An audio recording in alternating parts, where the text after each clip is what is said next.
notice over telephone from Dr. Palman. It was really a pleasant surprise for me. And since then, I have been overwhelmed by the interviews and the interviews by media people, and an invitation to the government, to the Congress, and also the high schools to say something to young people. So it has been very busy 2 months for me, and then now I'm here, and then I really hope to enjoy this Nobel week this week. So, and then I hope that the receiving this Nobel Prize, our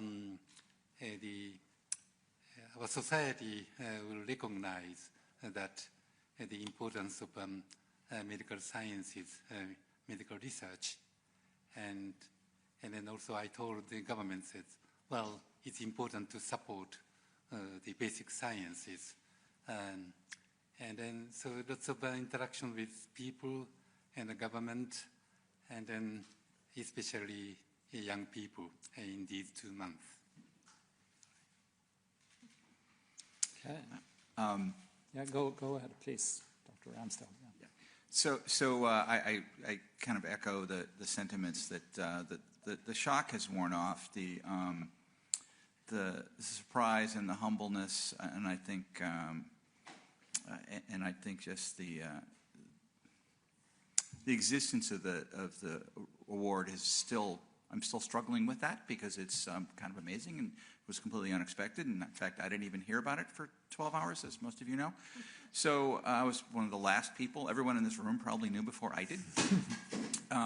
But I will say the other things that have really stuck with me in the last couple of months is the outpouring of support from my friends and colleagues has just been tremendous and amazing. And I've been really blessed to have great friends and colleagues over the years. And this just highlights that. And I think I'll echo Shimon in my comments about the legacy, which is I certainly hope the actual prize discovery leads to therapies for people. And we're clearly working on that, and I feel optimistic about that. But I think the bigger issue and the bigger legacy aspect for me is that people recognize the value of basic research and supporting things that may take many years and a lot of time to come to fruition, and continuing to support that from the government on down, I think is something I hope that this prize will remind people of. Please, Polish television. Yeah, microphone up.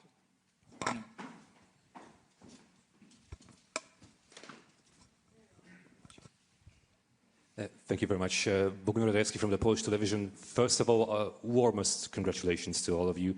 And I have a question, first of all, to Professor Sakaguchi, because in 1995, when you published your work, it was the scientific consensus that, well, we've got the immune system and immune tolerance basically sorted out. Yet you decided to go against the crowd and investigate other possibilities. So what made you do that?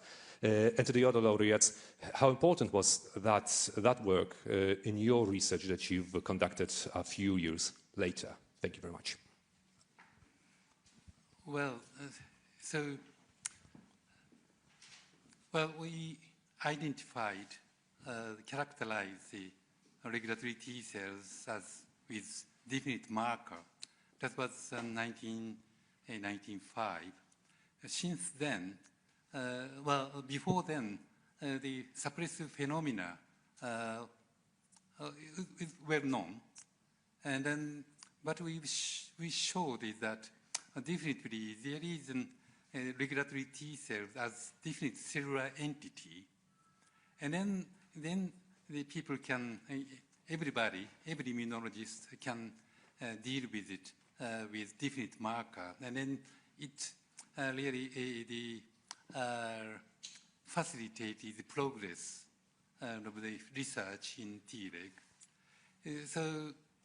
That was perhaps our contribution to the field, and so it has been kind of fun to see how they use that marker and then the characterizing that population, and then showing how they are important in various disease settings and organ transplantation, and then also cancer immunity. So that was really fantastic years since then, at least for me. Yeah, so just to highlight Shimon's discovery even more, I was in graduate school when people were talking about suppressor cells, and the field essentially fell apart in the mid-'80s for a lot of reasons. And Shimon didn't stop, and his work was absolutely seminal and convincing, unlike a lot of the previous work. And so people believed they were there, but we didn't really understand, how important they were in humans, for example, and weren't really good handles for them from a molecular basis, et cetera. And so when we found out the FOXP3 gene was basically only in those cells, it was the ability to marry the molecular biology with the cell biology that Shimon had pioneered. And so without all of that work and without his, I will say, stubborn nature to pursue those cells and prove to the rest of the immunology community that these were important, we would have been had a much harder time. And that was just key in our ability to bring these two things together. Yeah, I don't have much to add to that, except that my participation in the project was really from the point of view of the gene finding process. So using mouse genetics and molecular biology to identify the FOXP3 gene. And so it was naturally very exciting and satisfying to find that after all of that work, it turned out to be something that was so significant as a marker of the cells that Dr. Sakaguchi identified. So it was, as Fred said, a nice combination and converging of different approaches. Please. Hello, I'm Corina Negra from Radio Romania Science Department, and I have two questions for Professor Ramsdell. First of all, do you think that nowadays in the US it's still possible to have that kind of basic research, attitude to basic research, like the one you experienced? Because nowadays there is a huge pressure from the funding point of view. So you are running to get funds for basic research. And secondly, we now have CRISPR, so we have gene editing technologies. Is there any danger for these techniques to alter our immune system in the end? Because what you get after editing is different than it was in the beginning. Correct. So let me do the latter one first, the CRISPR comment. So there's always some level of risk as new technologies become online, right? And there is CRISPR, but there are versions of CRISPR. And the more we learn about it and the more advanced we get, the safer those become, the less off-target editing there is, for example, and things like that. So yeah, I think that's always a concern. Do I think it's a general concern? I do not. I think that there are ways we can understand how well we've edited and not edited. There are controls where we can control to a large extent the amount of editing, what cells are edited, how it works, and we'll understand that editing. So do I think there's a risk? I think there's a minor risk. There's always a minor risk for some of these things. But I don't think it's anything that should or will slow down the continued use of gene editing to make better therapies, et cetera. In terms of the funding, so what Mary and I did, we worked together at a small biotech. And biotech funding for research of the nature that we did, I think, is very rare in the United States now. Most companies, even the smaller ones, are focused on more translatable biology. We happened to work for an organization at the time, back in the 90s, that had a very long-term vision and was willing to support a long-term vision, using genetics, mouse, human, and otherwise, to understand biology and try to then be able to take that to a therapeutic level. Most companies don't do that. Basic science is really supported largely by the federal government and from nonprofit organizations. Clearly, there is pressure around those right now in the United States. There's been other times when there's been pressure on those things as well. This is maybe different than those in some respects, and I'll mention that in a second, but it's not the first time that that's come under pressure before. So I do think it's a challenge. I don't think it's gone away. It's not as though basic research has stopped in the United States. That's not fair to say. But I think it's something we as scientists, in my personal view, need to make sure we can communicate to the population, regulators, politicians, whoever wants to listen, about how valuable putting in the research at the basic level is to downstream effects on human health and human biology, and frankly the economy as well, if you want to make an economic argument about it. So I think we have work to do, but I'm optimistic that we will get through where we are today and come back to a place where we'll still support basic research. Okay. Any more question? Yes, please, go ahead. Yes.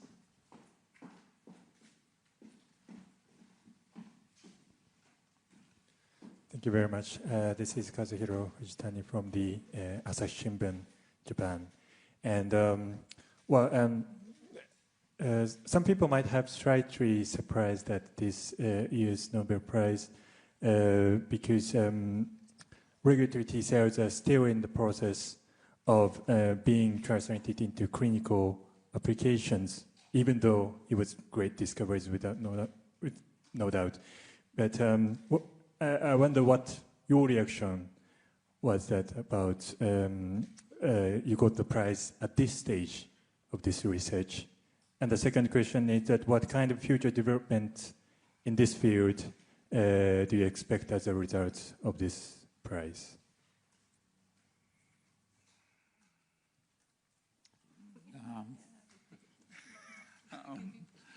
Well, my understanding that this year Nobel Prize, it was for peripheral immune tolerance.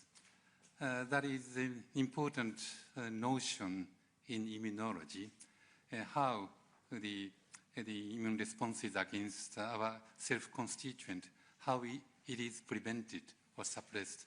So that is basic immunology. And then it has, but it's close to the clinical immunology. So my understanding that the Nobel Committee or Nobel Assembly, they appreciated this basic research. And then your second question about the clinical application. So immunology is a very interesting scientific discipline in which the basic science and clinical science is very close. If you find something as basic immunology, and it can be easily translated to the clinic. But of course, make the developing a new treatment, a way of disease prevention, it may take time. But it looks like it's still an early stage for clinical application.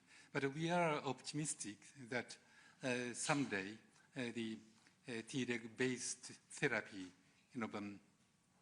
various immunological diseases or transplantation or cancer, they all become real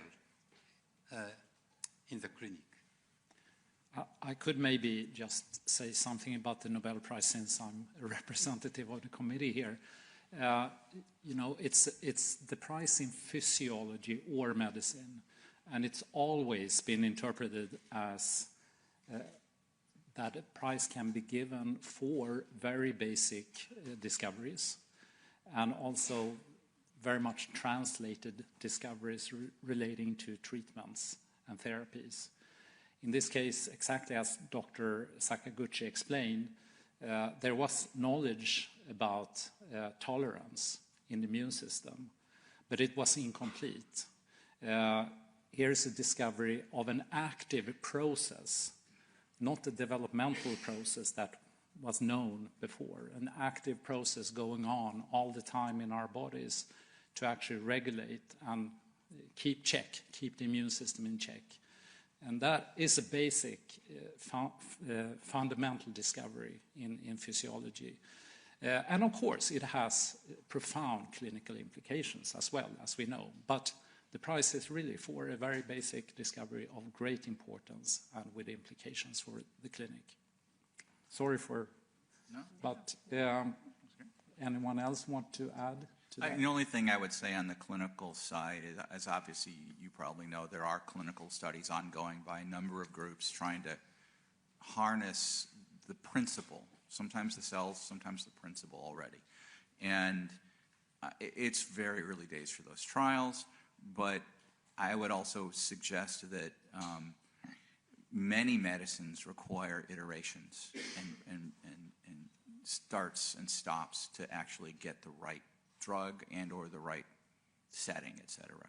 So I think there's still a lot to be done, but I'm very optimistic that this will work in the long run.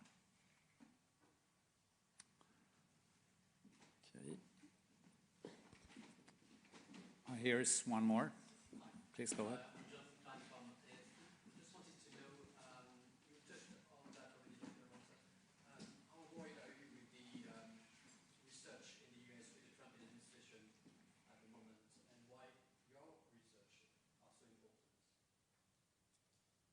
Well, so I mentioned this.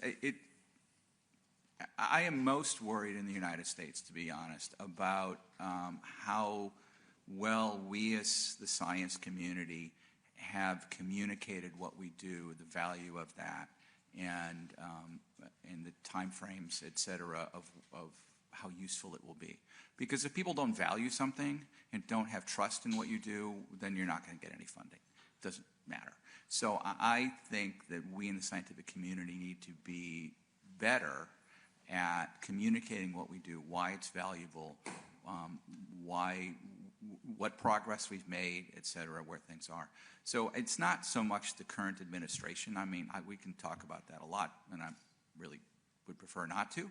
But it's really much more, for me, about ensuring that people believe that what we're trying to do is for the betterment of mankind, as the Nobel Committee would say, and we just need to be better communicators of that, in my opinion, and find a way to actually be effective in our communication, and that's something that I think we need to work on a lot. Very good. Any more questions or any more? I know we have requests for interviews. I don't see. Yeah, here's one more question. Can you? Yes, thank you. Please go ahead. And please introduce yourself. Thank you. I'm Kazuto Hashiguchi from NHK in Japan. So I want to ask to Professor Sakaguchi. So you have established a venture company, RegCell, to pursue the practical application for regulatory T cells. So could you please tell me the long-term goals once again? 日本語でも言っていいですか？今 T レグ細胞の実用化を目指して今やってると思うんですけれども、ベンチャー企業等を通して今後達成した目標とかをお聞かせいただければと思います。So we decided to start a kind of startup company based on our basic research. It was 10 years ago. And then why we started that kind of company? That was we have been studying the Treg with public funding, mainly from the governmental funding for many years. And now, but now we decided, well, it's time to apply the basic knowledge to the clinic, to treatment of real human diseases. The funding from the government, it's usually short term and then not much amount, but it may cost a lot to do clinical trials. So that was the main reason that, well, then we'd better start the kind of company and then recruit the funding from various sources. So that was what we have done. And as a prospect, we do believe that that way of facilitating clinical application, well, it's very active in the United States.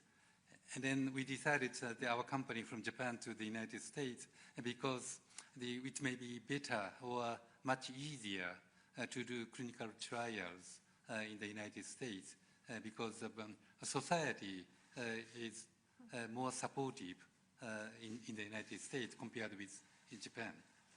So that's my answer to your question.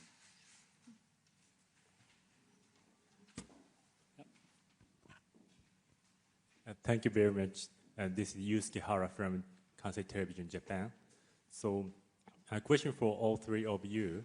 So how have Tregs affected cancer treatment so far?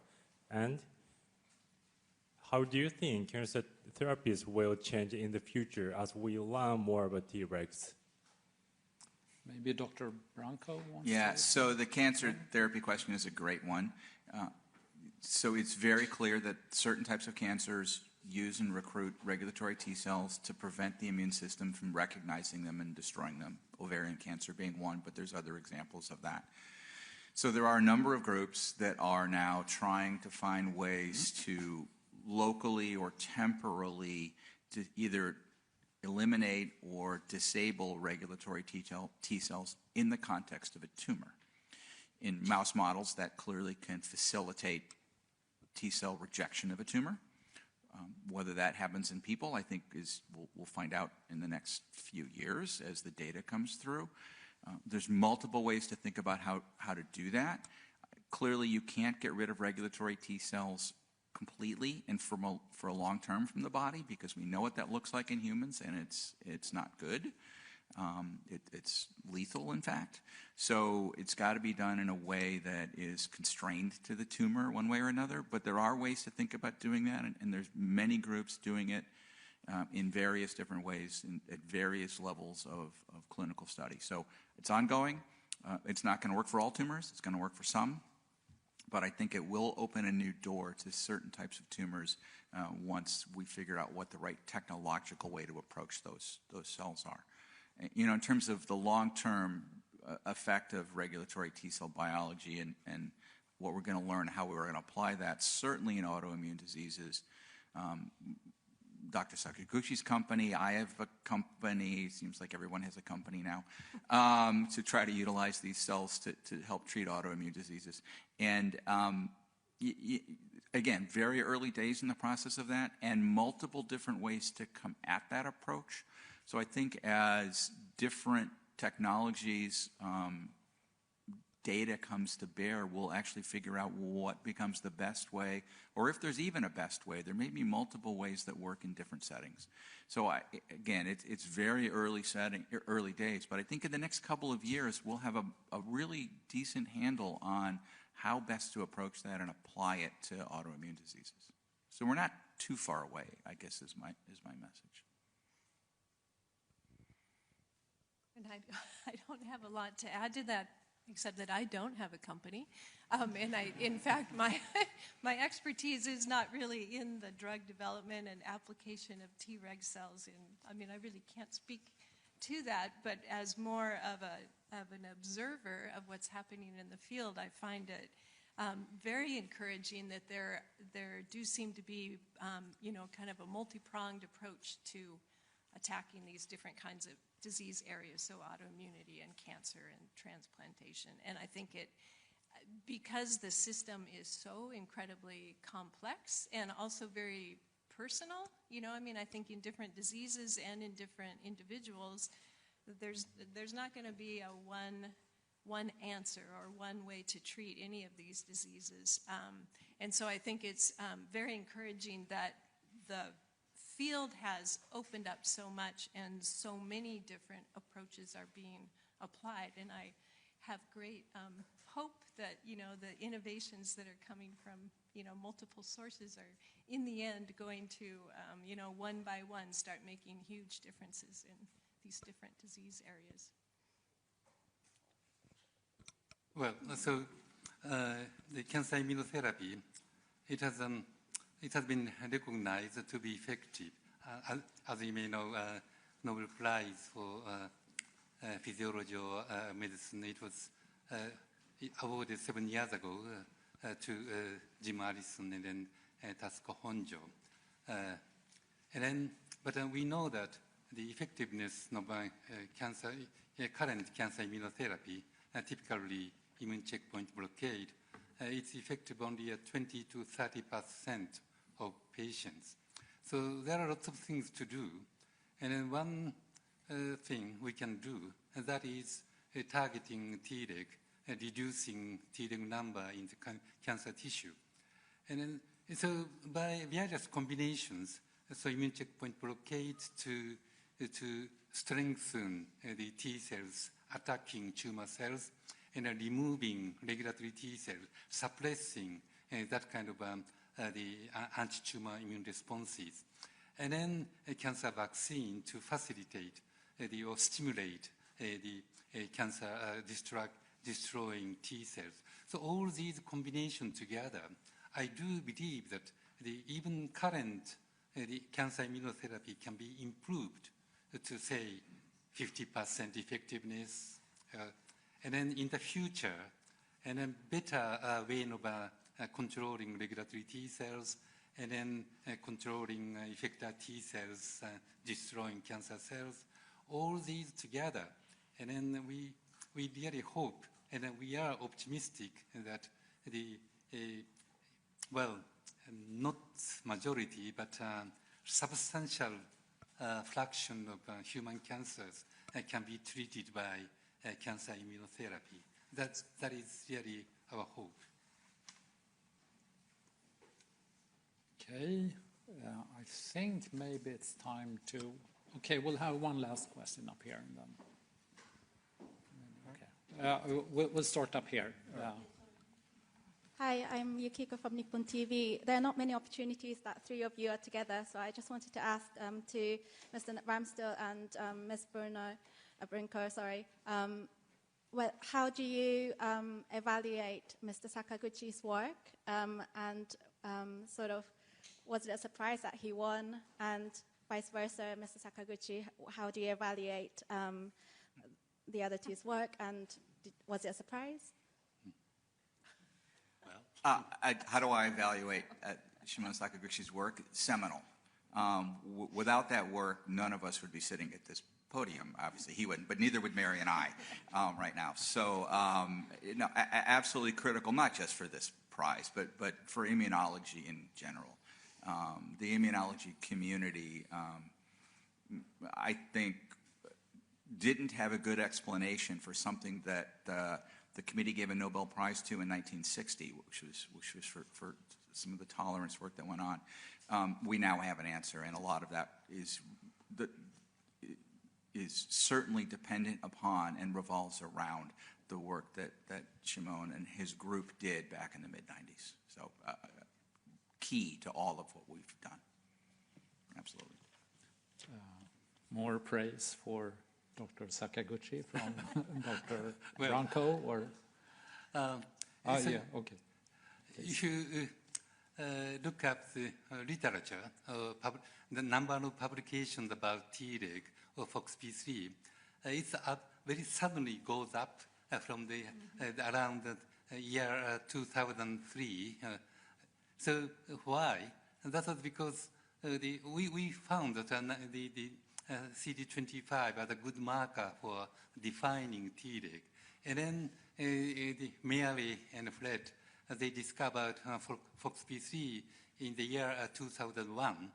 And so then cell surface marker and intracellular marker together. And then definitely now we can define regulatory T cells. And then especially the discovery of FOXP3, it's really recruited many molecular biologists into the immunology field. And then the publication abruptly, all of a sudden it goes up. Now about more than 2,000 reports per year last year. So the Mary's and the Fred's work is really the kind of crucial finding for in Treg research. And I would just echo again what Fred says. Just the long-term literature that is attributed to Dr. Sakaguchi is overwhelming. And even just, I mean, in the last few weeks, there were a couple of big papers, I think, that came out. So, I mean, I think in contrast to, you know, what we could do in a small biotech company, especially one that didn't stay in business past 2004, you know, Dr. Sakaguchi's contributions to the field have been, you know, over decades and continue to be really important. Well, I'm more senior than these two people. It's very rewarding for us to hear that the Nobel Laureates agrees with the committee. So there was one, we'll have this as a final question. We need to move on. Thank you very much. Kazuhiro from the Asahi Shimbun again, and I asked about the clinical applications. So apart from clinical applications, what do you think is the significance of awarding the Nobel Prize of your research in the field of immunology in your point of view? So setting aside all the clinical research and clinical implications of all of this, we now understand much more about how the immune system regulates itself.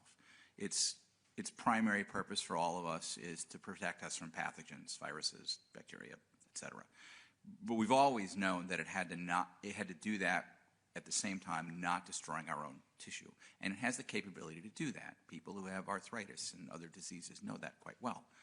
So what this award recognizes is now a fundamental understanding of how that balance occurs and how the body is able to still protect us from pathogens and yet, in most cases, for most individuals, not result in a disease where the immune system attacks us.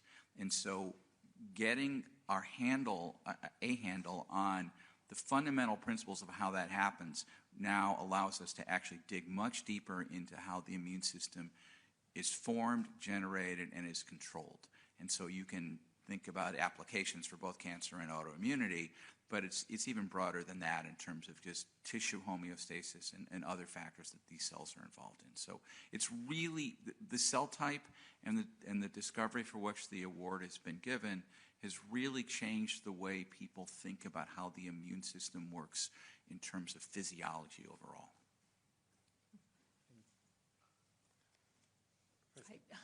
I don't have anything to add to that. That was well put. Well, so Fred already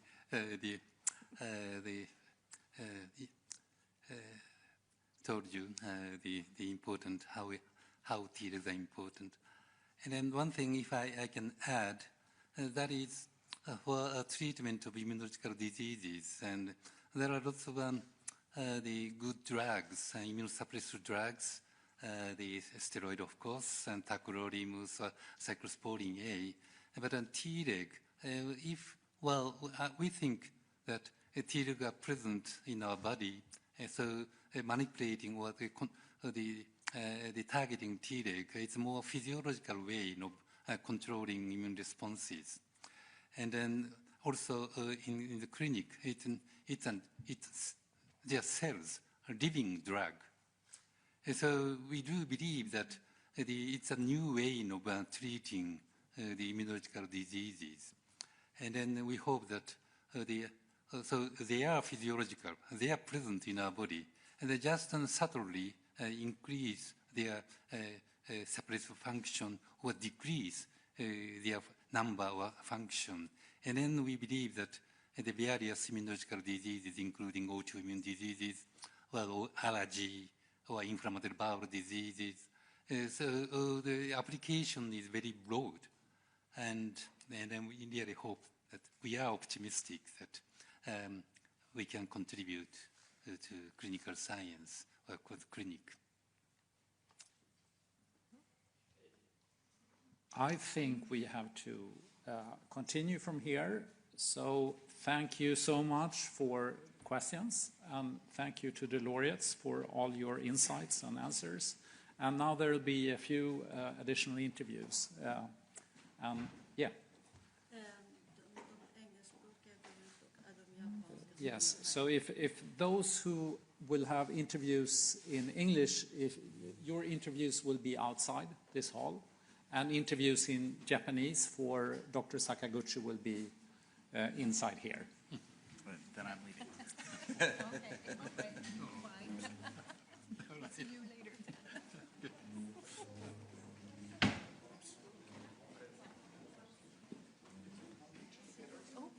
So you are with me. So we start with two interviews with two Japanese newspapers. They have 5 minutes each. I will have after those two newspapers, there will be a joint interview with UC and all the other media team companies after their questions at the same time. And then you are okay?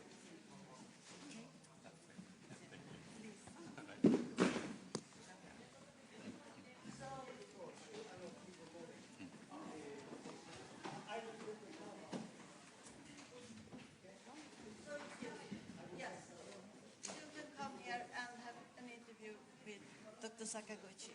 We can have a chair for you if you like on the other side.